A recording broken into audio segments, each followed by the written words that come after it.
बोलता हूँ, आने वाली पीढ़ियों को पैसे के लिए काम करने की जरूरत नहीं पड़ेगी सर, मैं आपको विश्वास दिलाता हूँ। तो आप उस भाव के साथ बैठिए। इंट्रोडक्शन, माई सेल्फ एस अत्री, मैं हरियाणा का रहने वाला हूँ, आपके बगल में आपका पड़ोसी हूँ, और चूरू झुंझुनू ये हरियाणा के लगते बॉर्डर हैं, है ना। मैं जींद में रहता था आज से 22-23 साल पहले, जब ये आरसीएम अपॉर्चुनिटी मुझे मिली। आजकल मैं दिल्ली एनसीआर गुड़गांव में एयरपोर्ट के पास रहता हूँ। जब ये आरसीएम स्टार्ट हुआ भीलवाड़ा से 5 पैंट की किट के साथ शुरू हुआ, ये चलते चलते जयपुर में गया, और जयपुर में एक व्यक्ति हरियाणा का रहता था, उसने आरसीएम को ज्वाइन कर लिया और उसको लगा कि इसको मुझे अपने हरियाणा में लेके जाना चाहिए।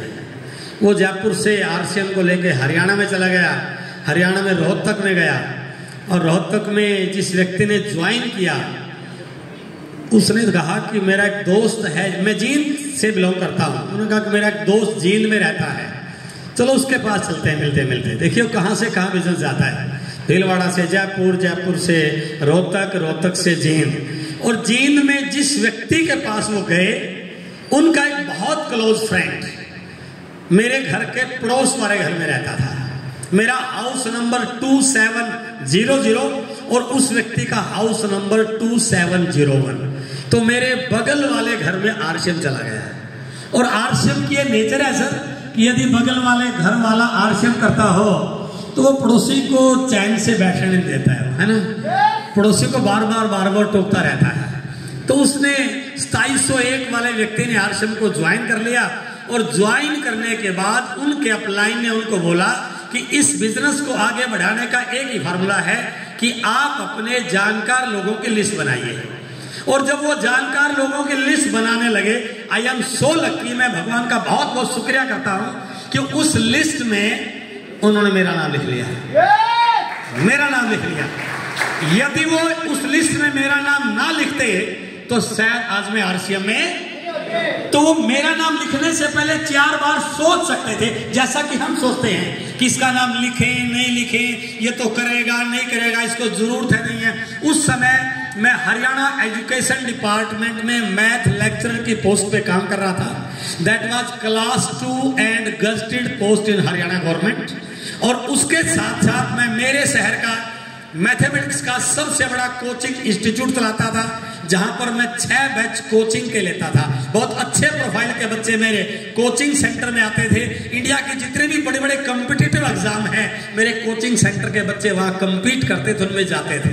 14 घंटे की मेरी वर्किंग थी। और जिंदगी में एक व्यक्ति को जो चाहिए, क्योंकि बहुत एक मिडिल क्लास फैमिली से बिलोंग करता हूँ, मेरे पिताजी छोटे से किसान रहे हैं, तो हमारे लिए वो अचीवमेंट बहुत बड़ी थी। तो जब उन्होंने आरसीएम को ज्वाइन किया और लिस्ट बनाने लगे, यदि उनके दिमाग में एक बार ये विचार आ जाता, यार ये 14 घंटे काम करता है, प्रोफेसर आदमी है, इसको कहाँ आरसीएम कहाँ ये ज्वाइन करेगा, तो शायद वो मेरा नाम लिस्ट में नहीं लिखते।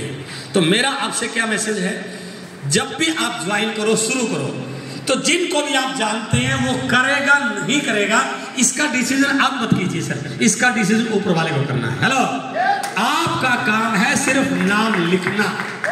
तो नाम लिखिए। उन्होंने मेरा नाम लिखा और एक दिन प्लान दिखाते दिखाते मेरे घर पर आ गए, और मैं फर्स्ट फ्लोर पर कोचिंग सेंटर चला रहा था। उन्होंने आके दरवाजा बेल बजाई, मैडम ने दरवाजा खोला, और क्योंकि पड़ोस में रहते थे। उस सक्सेस का नाम जाना चाहते हैं आप? डायरेक्ट सेलिंग के बहुत बड़े leader, diamond of RCM, my sponsor doctor Surendra Dutt sir, एक बार जोरदार तालियां। तो उन्होंने बेल बजाई, मैडम ने दरवाजा खोला और उन्होंने कहा सर है? उन्होंने कहा बच्चों को पढ़ा रहे हैं अभी तो उन्होंने कहा कुछ अर्जेंट काम है, एक बार बुला लेंगे? तो मैडम ने कहा वत्स साहब आए हैं, कोई अर्जेंट काम बता रहे हैं। तो मेरा वो बैच कोचिंग का खत्म होने वाला था और अगला बैच नीचे वेट कर रहा था। तो मैं बच्चों को बोल गया कि बेटा 2 मिनट बैठिए, मैं अभी आया, कोई अर्जेंट कोई मिलने के लिए आया है। मैं नीचे आया, फर्स्ट फ्लोर पे मेरा कोचिंग सेंटर होता था। मैं नीचे आया, वत्स साहब से हेलो हाय की, और मैंने कहा सर बताइए, जल्दी बताइए क्योंकि बच्चे वेट कर रहे हैं। कोई लंबी डिस्कस रहा तो अपन रात को बात कर लेंगे, कोचिंग सेंटर बंद होने के बाद। उन्होंने कहा नहीं लंबी नहीं है, वो छोटी सी है लेकिन बहुत अर्जेंट है और बहुत इंपॉर्टेंट है, बस आपको 2 मिनट बैठना पड़ेगा। हम सोफे पे बैठे और वत्स साहब ने अपनी जेब से कॉपी निकाली और एक पेन निकाला, और कॉपी पेन निकालते ही, मार्कर कहाँ है सर? कॉपी पेन निकालते ही उन्होंने सीधा गोले बनाने शुरू कर दिए सर। कमाल देखिए इस बिजनेस का। इसकी शुरुआत कोई दुकान करने से नहीं होती, इस बिजनेस की शुरुआत कोई फैक्ट्री लगाने से नहीं होती है, इस बिजनेस की शुरुआत इस गोले बनाने से होती है सर। हेलो, सामने वाला गोले बनाने लगता है तो कुछ और समझ जाता है, और जैसे बच्चा गोले बनाने लगे, इसमें कई सारे गोले बनते हैं, कोई कंपनी के नाम का, कोई एजेंट के नाम का, कोई ब्रोकर के नाम का, है ना। तो मैंने व्हाट्सएप को पूरे गोले नहीं बनाने दिए, मैं समझ गया यदि पूरे गोले की कहानी सुन ली तो 1 घंटा तो लग ही जाएगा, ये बैच भी खराब होगा और अगला बैच भी खराब हो जाएगा। हेलो, मैंने व्हाट्सएप का हाथ पकड़ लिया और मैंने कहा सर ये समझ गया, जोरदार काम है, करने के लिए नहीं, पीछा छुड़ाने के लिए, कि सर ये जोरदार काम है, मैं समझ गया, मैं करना चाहता हूं, क्योंकि पड़ोस में रहते हैं, रोज रहना, रोज मिलना है, तो आप एकाएक मना भी नहीं कर सकते ना। तो मैंने कहा तो ये बताइए इसमें करना क्या पड़ेगा, बस लंबी बात बताने की जरूरत नहीं है। तो व्हाट्सएप बहुत बड़े लीडर हैं, उन्होंने तुरंत पेन बंद कर लिया। और मैं आपको कहना चाहूंगा, जब आप प्लान दिखाते हैं वहां ज्ञान बांटने की जरूरत नहीं है सर, वहां तो जस्ट स्पॉन्सर करना होता है, किसी व्यक्ति को ज्ञान देना, इस सिस्टम के बारे में बताना, उनको तो मीटिंग सेमिनार से पता चलता है, राइट। तो उन्होंने तुरंत पेन बंद कर दिया, उन्होंने कहा कोई बड़ा सा काम नहीं करना, इस काम को करने के लिए आपको सिर्फ 5 पेंट लेने हैं। तो मैंने पूछा 5 पेंट कितने की, उन्होंने कहा 1500 रुपए की। तो मैं बड़ा रिलैक्स हुआ कि 1500 रुपए में एक दोस्त नाराज होने से बचता हो तो महंगा सौदा, बढ़िया होगी तो सिलवा लेंगे और बढ़िया नहीं होगी तो देने लेने में काम आ जाएंगे, क्योंकि हमारे हरियाणा राजस्थान में लड़कियां आती है तो उनको कपड़ा बड़ा देते हैं ना। तो मुझे लगा कि कोई बहुत महंगा सौदा, और मैंने तुरंत कहा कि क्या करना है। उन्होंने फॉर्म निकाला और फॉर्म पर नाम लिख लेंगे। तो मैंने कहा सर मैं तो नौकरी कर रहा हूँ, तो मैडम खाली है, मैडम का नाम लिख लीजिए आप, ये काम तो खाली लोगों का ही होता होगा। हेलो, धारणा ऐसी होती है। तो व्हाट्सएप ने मैडम के नाम से फॉर्म भर दिया, व्हाट्सएप अपने घर पे चले गए और मैं अपने काम में बिजी हो गया। और एक गत्ते के डिब्बे में वो पेंट आती थी, हमने वो गत्ते का डिब्बा बेड के नीचे सरका दिया। मैंने ये भी नहीं देखा वो पेंट काली है, पीली है, नीली है, लाल है, क्योंकि मैंने बिजनेस करने के लिए थोड़ी इसको ज्वाइन किया था। और मैं अपने काम में बिजी हो गया, व्हाट्सएप अपने काम में बिजी हो गए। लगभग 2-2.5 महीने के बाद जींद में एक मीटिंग होती है, हरियाणा टूरिज्म का एक होटल है, बुलबुल होटल, बहुत अच्छा होटल है। और उस मीटिंग के चीफ गेस्ट थे आपके राजस्थान के बहुत बड़े लीडर, राजस्थान गवर्नमेंट के ज्वाइंट डायरेक्टर आदरणीय ओपी शर्मा सर। एक बार जोरदार तालियां उनके लिए।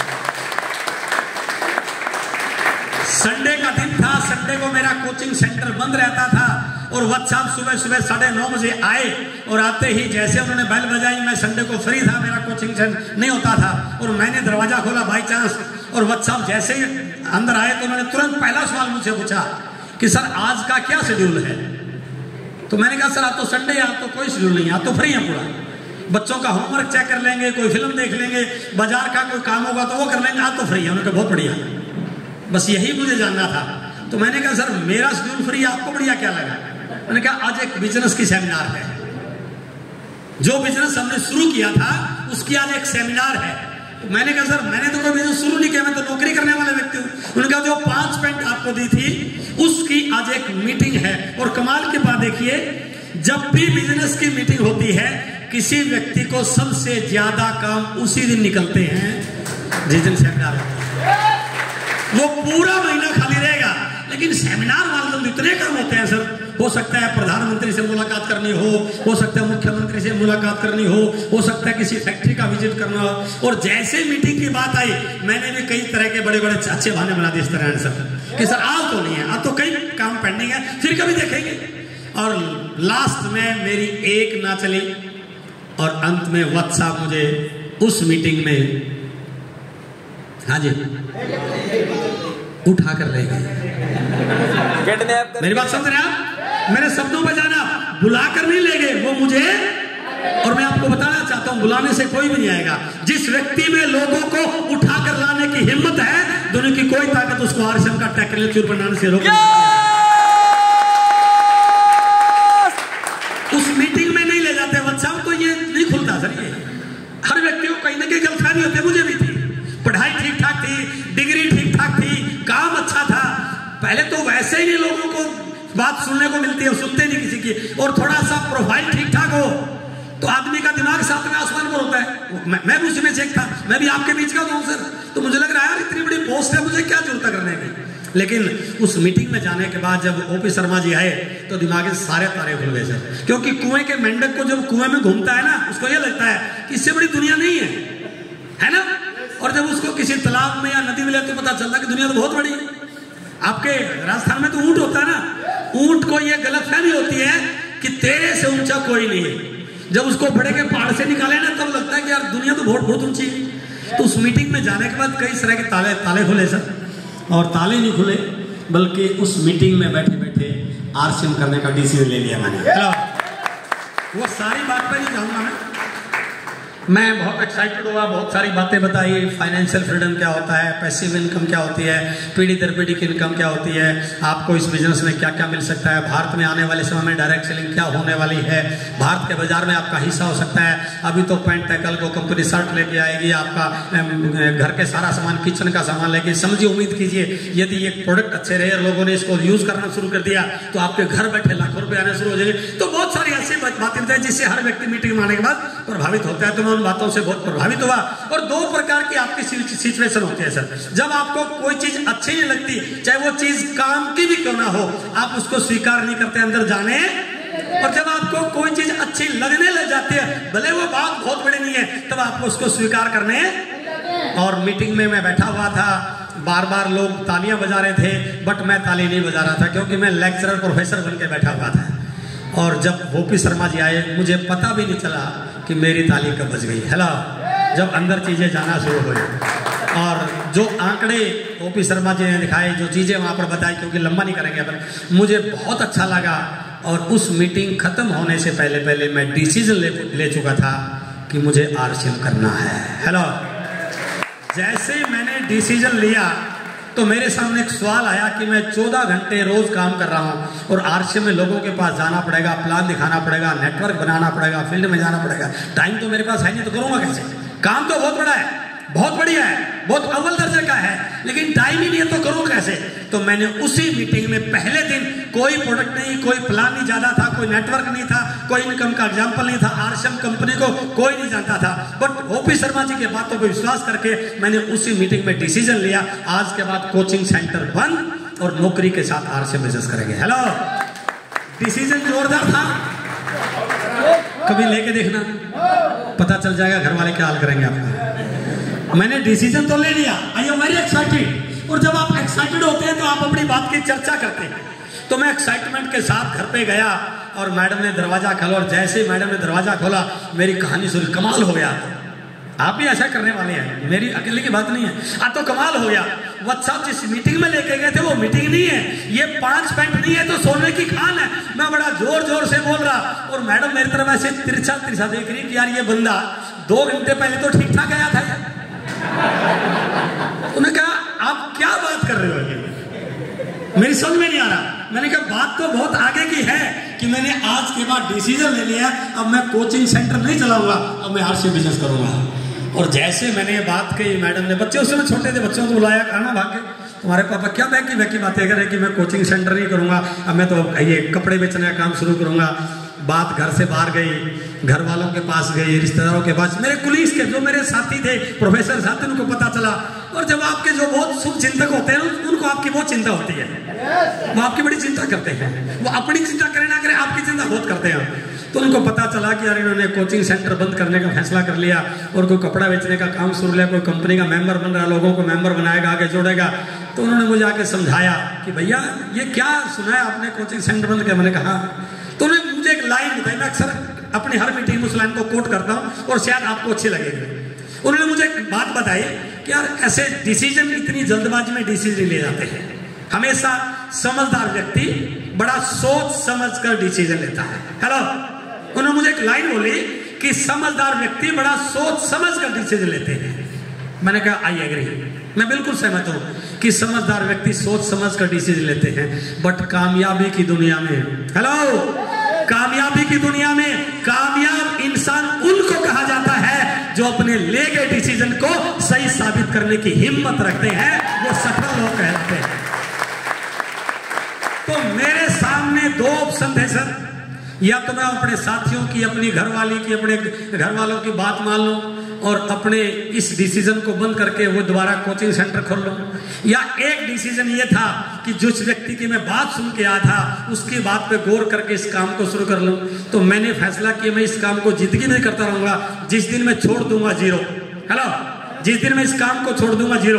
बट इस बिजनेस में एक संभावना है, यदि बहुत बड़ा नेटवर्क बन गया, इतने सारे प्रोडक्ट आगे, लोगों को अच्छे लगे, जब तक दुनिया में चाय पी जाएगी, कपड़ा पहना जाएगा, मसाला खाया जाएगा, मेरे घर पर आने वाली इनकम बंद होने वाली। तो मैंने वो रास्ता नहीं चुना जो लोगों ने बताया था, मैंने वो रास्ता चुना जो मुझे सेमिनार में दिखाया गया था। हेलो, और मैंने अपने घर वालों से कमिटमेंट किया कि आप मुझे वक्त दीजिए, मैं आपको विश्वास दिला रहा हूँ कि मैं कुछ बड़ा करने वाला हूं, मैंने डिसीजन बड़ा लिया है। और जब आप घर में कमाने वाले होते हैं तो घर वालों को आपका डिसीजन मानना पड़ता है, भले वो गलत भी क्यों ना हो, उनकी मजबूरी होती है। तो घर वाले ठीक है आप ये नहीं माने तो कर लीजिए। तो उन्होंने कहा कि आपको हम 6 महीने का वक्त देते हैं, सिर्फ 6 महीने का। यदि आप 6 महीने तक कुछ नहीं कर पाए तो दोबारा कोचिंग सेंटर खोलना पड़ेगा। मैंने बिल्कुल दिल से हाँ की कि मैं बिल्कुल आपके